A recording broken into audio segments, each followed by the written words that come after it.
working together to produce an ever greater abundance of material and spiritual values for all. That is the secret of American prosperity.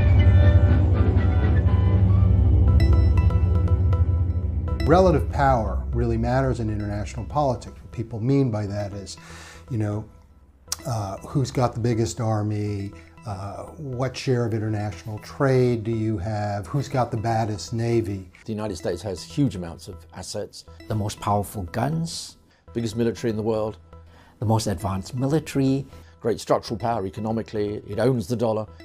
Arguably the world's leading universities, vast allies, English language, all sorts of things like that. It's still the place where more Nobel Prizes are won than anywhere else in the world. And this does matter in international politics, but if you focus just on relative power, you can miss something really important. And that is what I like to call usable power. Your ability to actually translate your raw capability, those assets that you have, those resources, into actual influence internationally.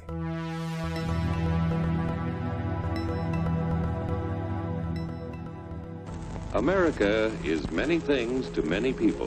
The way in which we think about the United States as world power needs to change. The United States no longer has the same capacity to run the world that it used to. The age of US unipolarity was one that the entire world welcomed.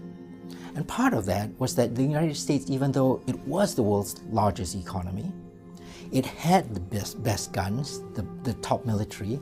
It was the most powerful nation, was unrivaled technologically, militarily. It did not sit on just that. The paradox was that it became ever more powerful by giving away that power. It constructed an inclusive global order that was transparent, that was democratic, and to which it invited everyone who subscribed to those ideals. So paradoxically, by making the world less dominated by just itself, it became ever more powerful. One of the questions that I've been examining over the last 10 years at least, certainly since the turn of the century, is the whole question of America's position in the international order. The pessimists will tell you, and there are a lot of pessimists in the United States as well as in other parts of the world, the pessimists will tell you basically that America's broke. It's broke socially, it's broke politically, it's divided against itself, the politics don't work, the Constitution prevents people taking decisions. The real problem in the US right now domestically with respect to US foreign policy is partisanship. Republicans hate Democrats, Democrats hate Republicans. The US is deeply polarized along partisan lines.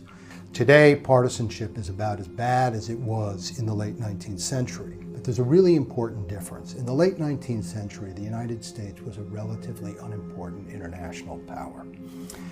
So whatever kind of commitments it had or made internationally, and there weren't many, it didn't really matter. The United States has commitments all over the world today, so it does matter. After the Cold War, it seemed as if America was on top of the world, dominant power, the unipolar moment was there. After the 10 years since then, people have been talking quite the opposite. America's on the way down since the war on terror, since the 2008 crash, and since the rise of China. How do the rising powers challenge the United States? What kind of world order would we move to? One way to think about that is, will some other country, China say, displace the United States as the world's lead power? What I've been trying to do in my work, and the work we've been doing here at the London School of Economics, is to try and work out what all this really means over the very long term. And the conclusion I've come to is very simple, that America does remain the number one power in the world. China will not challenge it for a very, very long time economically. The dollar will remain supreme. China will live and grow up and continues to rise within an American-led order.